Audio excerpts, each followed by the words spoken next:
Event logistics. Event space will be more commoditized than ever. Nowadays, it feels like everybody has a rentable event space, and that's going to get only worse. And the reason for that is because there's just more spaces we can rent, and regulation is becoming more lax.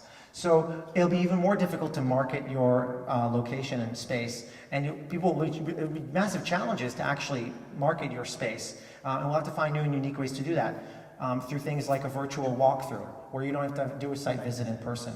Maybe put on a pair of Oculus Rift glasses to actually do the walkthrough, or look through your phone to do the walkthrough. Site visits are a massive waste of time for many, many hoteliers, and a big time suck.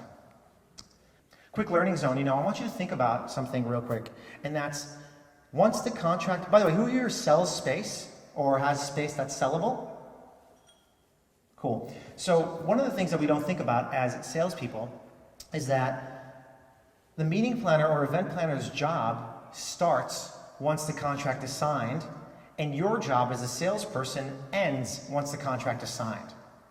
That's a massive misalignment of incentives, right? So what's going to happen in the future is hoteliers and venue owners and whatnot are going to have to start being masters of meeting design and meeting objectives. So for those of you who sell space, and I'm sure you do this, but let me just remind you, ask questions that are meaningful to your planners, like what are your event objectives? How do you measure success?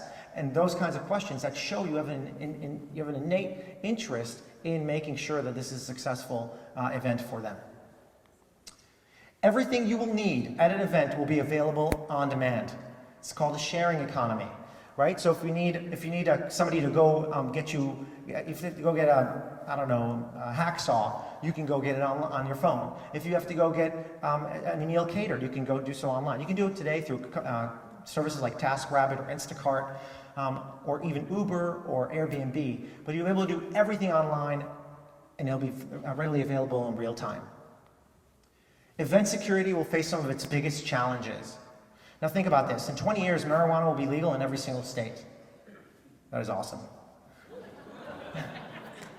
But that, the rampant use of mobile phones to mobilize crowds, the increased synthetic nature of drugs, the rampant use of alcohol and drugs will actually pose significant risks to event security to a point that we can't even think about, we can't even mitigate against. So event security will face some of its biggest challenges in 20 years, and it's something we have to be ready for.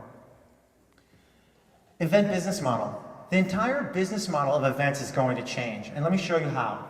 First, there will be subscriptions for events, so you no longer just go buy a one-off ticket. You can pay a monthly subscription, just like Netflix, and go to events whenever you want.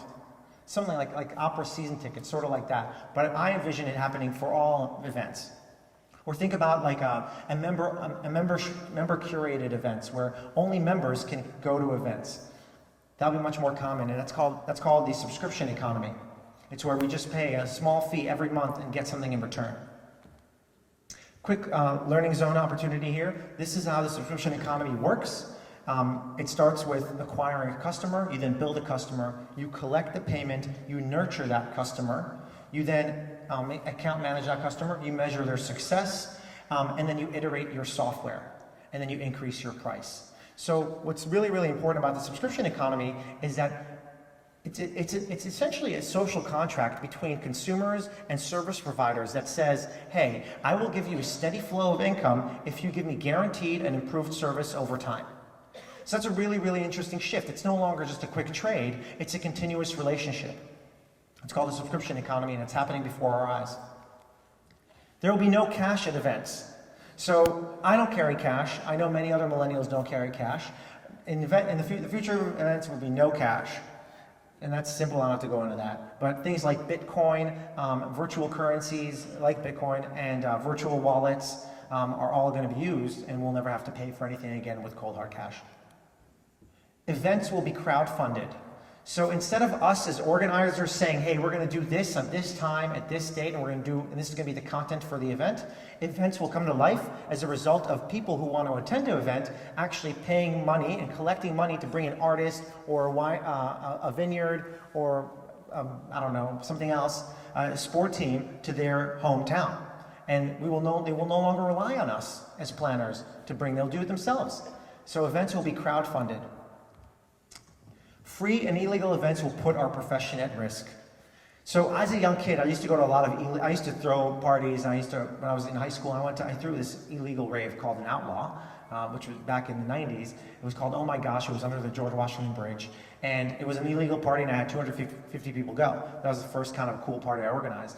And as marketing will become more dominant in our lives, people will try to do things outside the box. And I envision there being many, many illegal events happening, which will pose a risk to our professional record, and we'll have to mitigate that kind of risk.